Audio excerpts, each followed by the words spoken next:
Skirt বা petticoat পরিধান করে নামাজ আদায় করা যাবে কিনা, গর্ভের সন্তানকে শয়তানের হাত থেকে রক্ষা করার জন্য লোহার কিছু রাখা যাবে কিনা, কবরের উপর খেজুরের ডাল দেওয়ার বিধান কি, মানুষের নজর লাগে কথা কতটুকু সত্যি, মায়ের চেহারার দিকে তাকালে কি কবুল হজের সওয়াব পাওয়া যায়, বিড়াল বেচাকেনা করা কি হারাম, হাঁটু বের করে গোসল করলে অথবা হাঁটু বের করে ঘুমালে গুনাহ হবে কিনা, একজন মুসলিম ভাই আরেক মুসলিম ভাইয়ের জন্য দোয়া করে যে আল্লাহ আপনারা দীর্ঘ হায়াত দান করুন, এ দোয়া কি কবুল হবে? কারণ আল্লাহ তো বান্দার হাত নির্দিষ্ট করে দিয়েছেন। আল্লাহ দুঃখের পর সুখ দিবেন এই কথা বললে কি গুনাহ হবে? মাসুদ রানা এই আইডি থেকে আপনি জানতে চেয়েছেন গর্ভের সন্তানকে শয়তানের হাত থেকে রক্ষা করার জন্য লোহার কিছু রাখা যাবে কিনা। না, জায়েজ নেই, গুনাহের কথা, এটা শিরক হবে। শয়তানের হাত থেকে বাঁচার জন্য আমাদেরকে লোহা নিতে আল্লাহ তাআলা বলেননি, লোহার কোনো ক্ষমতা নেই যে শয়তানের হাত থেকে বাঁচাবে। দোয়া করবেন, আল্লাহর কাছে আশ্রয় চাইবেন। আব্দুল আলিম জানতে চেয়েছেন ইসলামী জীবন বীমা জায়েজ আছে কি না।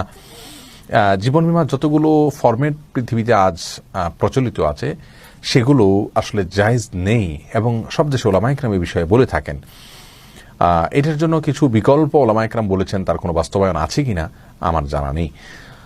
জিন্না হোসেন জানতে চেয়েছেন স্ত্রী কি স্বামীর জন্য ঘরে সুগন্ধি ব্যবহার করতে পারবে? জি, অবশ্যই পারবে, অসুবিধা নেই। আব্দুল মালিক জানতে চেয়েছেন কবরের উপর খেজুরের ডাল দেওয়ার বিধান কি।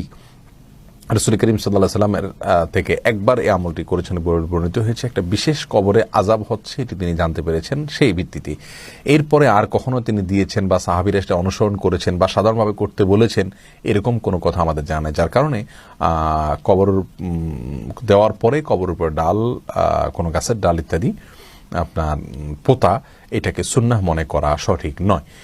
NH নাইম জানতে চেয়েছেন মানুষের নজর লাগে কথা কতটুকু সত্য। জি হ্যাঁ, অবশ্যই সত্য। রাসূল আকরাম সাল্লাল্লাহু আলাইহি সাল্লামের হাদিস থেকে আমরা জানতে পারি আল আইনু হাক্কুন, অর্থাৎ বদনজর হয়, এটা সত্য।